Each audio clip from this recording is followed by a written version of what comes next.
এবার এনডিএতে যাচ্ছেন হেমন্ত সোরেন, এমনটাই শোনা যাচ্ছে রাজনৈতিক মহলে কান পাতলে। সূত্রের খবর, সম্প্রতি স্ত্রী কল্পনাকে সঙ্গে নিয়ে বিজেপির এক শীর্ষ নেতার সঙ্গে দেখা করেছেন হেমন্ত।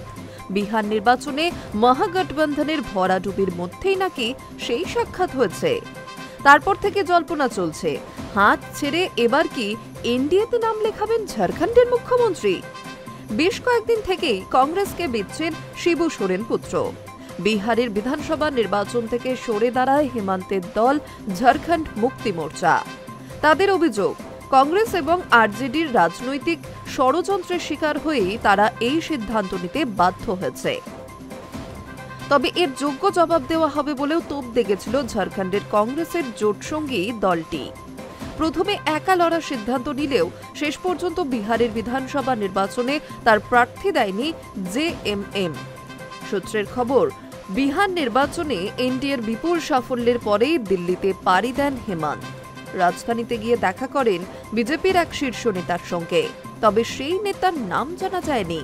তবে সূত্রের খবর, এই সাক্ষাৎ নিছক কুশল বিনিময় নয়, বরং ঝাড়খণ্ড বিধানসভার অঙ্ক।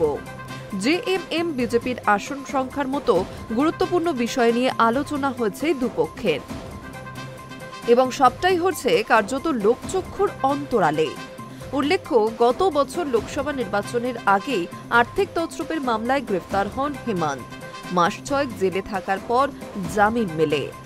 হেমন্তের শিবির বদলে জল্পনা আরও উস্কে দিয়ে মঙ্গলবার কেন্দ্রীয় স্বরাষ্ট্রমন্ত্রী অমিত শাহর সঙ্গে দেখা করেন ঝাড়খণ্ডের রাজ্যপাল সন্তোষ গাংওয়ার। তারপর থেকে জল্পনা শুরু হয়, তাহলে কি এবার হেমন্তের এনডিএ যাত্রা নিশ্চিত? উল্লেখ্য, ঝাড়খণ্ডে সরকার গড়তে 41 আসনের প্রয়োজন।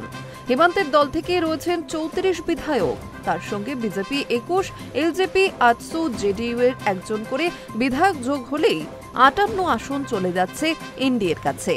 ফলে প্রশ্ন উঠছে, পাল্টির জেরে আরও এক রাজ্যে ক্ষমতা হারাবে কংগ্রেস। High news network.